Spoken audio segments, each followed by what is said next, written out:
Hey guys, what's going on? It's MajiinBae. Welcome back to the channel. Doing something a little bit different today, giving you another talking head style video right before I head out to Charlotte for the Flesh and Blood Nationals. I wanted to talk to you guys a bit about what I'm actually going to be bringing, what I'm going to be playing. That way, if you decide to tune in on coverage, you can kind of follow along. Speaking of, coverage is going to be at Star City Games Twitch, starting on Friday at, I believe, around 11 o'clock. So, what I really wanted to bring this whole time was Iyslander Stormbind, the elemental wizard hero. The wizard class is a bit tricky. It's very spell heavy. It likes to play on its opponent's turn, and it likes to do, well, it likes to do arcane damage, which is not blocked normally. Opponents have to use resources to block the damage instead of just blocking with their cards normally. It makes playing with and against wizard a bit of an interesting and unique experience, and I really enjoy that. You guys know me, I love my spells. And Iyslander I've been really enjoying. She's one of my favorite heroes in the game, second only to Kano, the other wizard in the game, and I've been practicing with her a ton. I've gotten where I think I'm really good at Iyslander. The other big decks in the format are Oldhim, the Ice Earth Guardian, and then the aggro decks, things like Briar, FaB, Viscerai, and then what I would classify as anti-Oldhim decks, like Fatigue Dash, and things like that. Iyslander has a pretty good matchup into all of these, and at the start of the format had a phenomenal matchup into Oldhim, who I'm going to show here. We're going to be talking more about him in a bit. And that was really important because Oldhim is considered to be the best deck in the format. So, Iyslander had a phenomenal matchup against Oldhim. Everything's great. I love playing Wizard. Hell yeah. Lock it in, right? But over the course of practicing, Oldhim went from this very defensive deck, the most defensive deck in the game, actually. He is the most defensive hero ever printed, into this much more aggressive playstyle because Iyslander likes to play this control combo game plan against these other control decks where it sets up like this OTK that's really tough for opponents to deal with by building up a bunch of Frostbite tokens and dealing damage to them equal to how many Frostbites they have multiple times over in a turn. I'm not going to get super far into it. If you want to look it up, you totally can. But the problem is that Oldhims realized that they were losing these matchups. And so what they did was they just got more and more aggressive.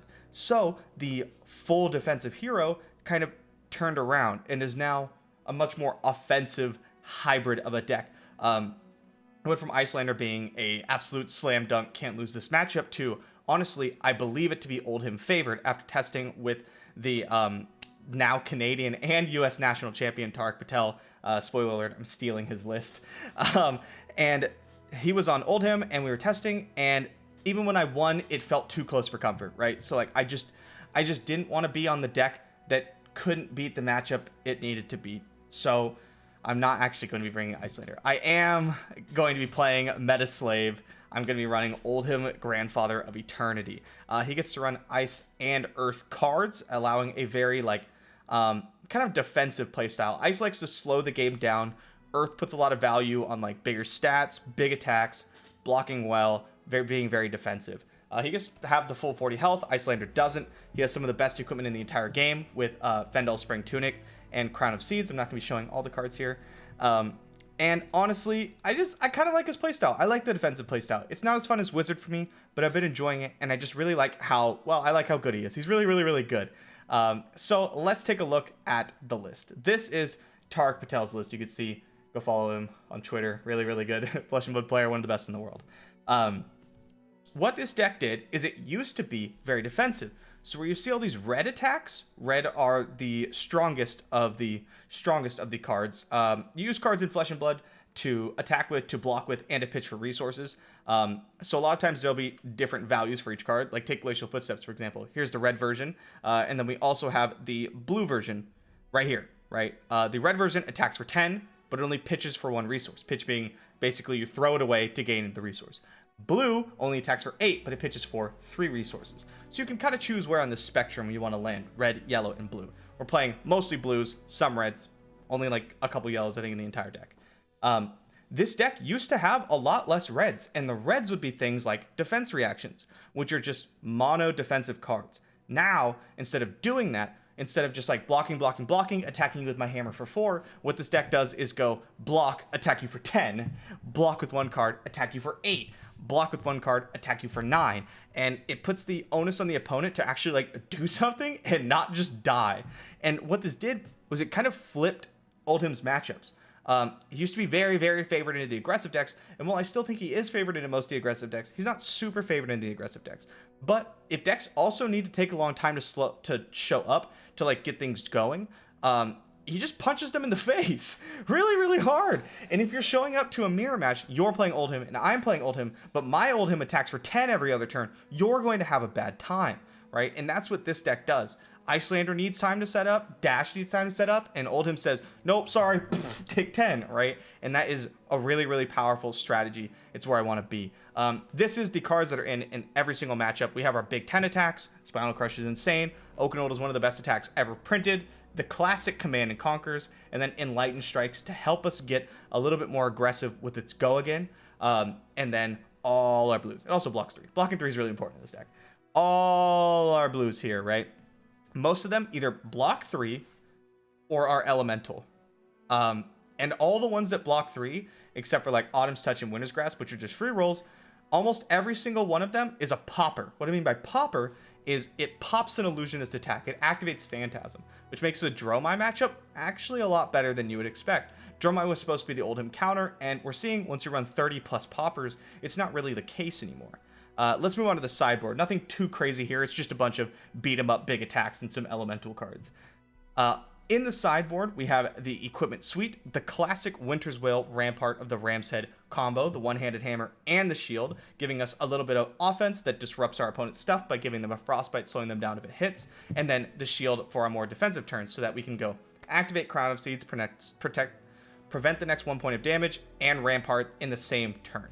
That's really nice. In the other matchups, we run Sledge. Sledge is the more aggressive hammer. It costs 4, which means we have to pitch at least 2 cards or activate our Tunic, but it does attack for 6. This is more important when we need to get aggressive, right?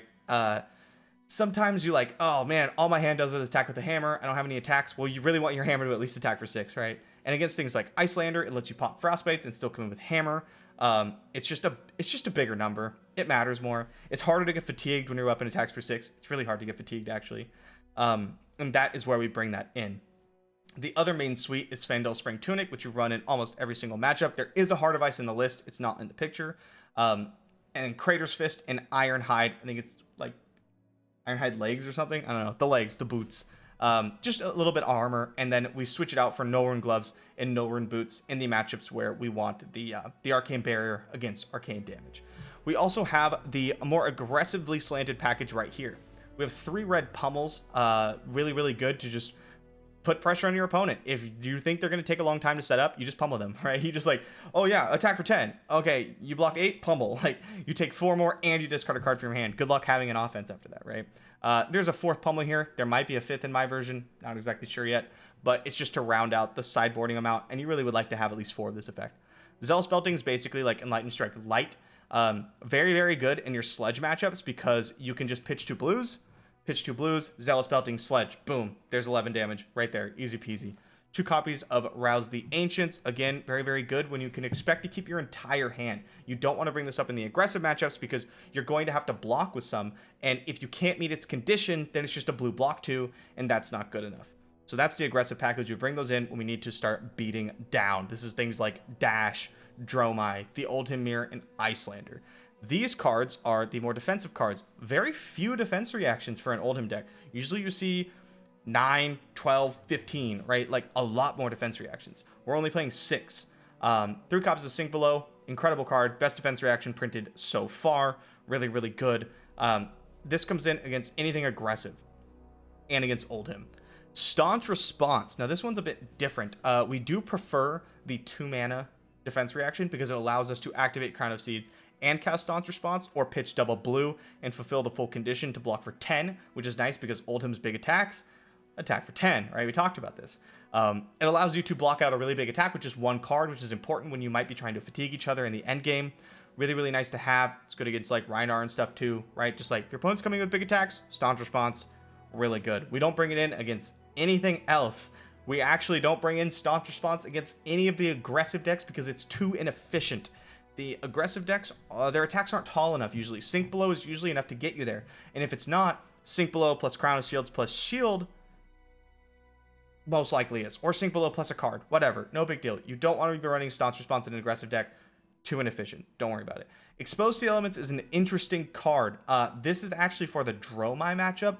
You can bring it in against Icelander because it's a blue and you might hit Storm Striders. But what this does is it makes it so that you can actually fatigue out Dromai. This is important because you just pop all their dragons, attack their dragons with your hammer, and then they play, I think it's called Ghostly Touch, legendary hand equipment that every time your Phantasm attacks get popped, you add a counter, and then it comes in with this really big attack. But if you run Exposed to the Elements, a lot of times you can catch them, blow it up, and then that game plan no longer works for them, and they will have a really hard time defending against your Fatigue Out plan. And yeah, that's the deck. I'm excited to play it. Honestly, I really am. I really wanted to play Icelander. I'm a little upset, but I am bringing Icelander in case I scrub out of the Nationals event. I can go play in the Calling the next day with my Wizard homie. I do need to do well in one of these tournaments because I want to play in Worlds in San Jose. It's going to be in November. Currently, I'm not qualified. I didn't quite do well enough at the Pro Tour in France to qualify, but a top 8 finish at either Nationals or the Calling the day after will qualify me for Worlds, and then I get to play that, and that'd just be really nice. I just want to play Worlds, man. I just like competing. You know how I am. Yeah, so that is Oldhim. I tune in Star City Games to watch me play. I will be posting gameplay footage at some point. There will also be a Flesh and Blood channel, a specific channel for Flesh and Blood content that I'm going to make after I get back, so keep an eye out for that. I'll post a couple more Flesh and Blood gameplay videos on the main, just so then I could like tell you. I'll be like, okay, here's a Flesh and Blood video. Go subscribe to this channel, and I'll like link it, do the whole thing. Anyway, if you want to see more Flesh and Blood content, let me know down in the comments. Let me know what kind of Flesh and Blood content you want to see. Super beginner stuff, maybe an introduction to all the heroes, some gameplay with some breakdown. Let me know what you guys would like to see. I'd love to make it for you. Anyway, thank you guys so much for coming. I'll see you next time.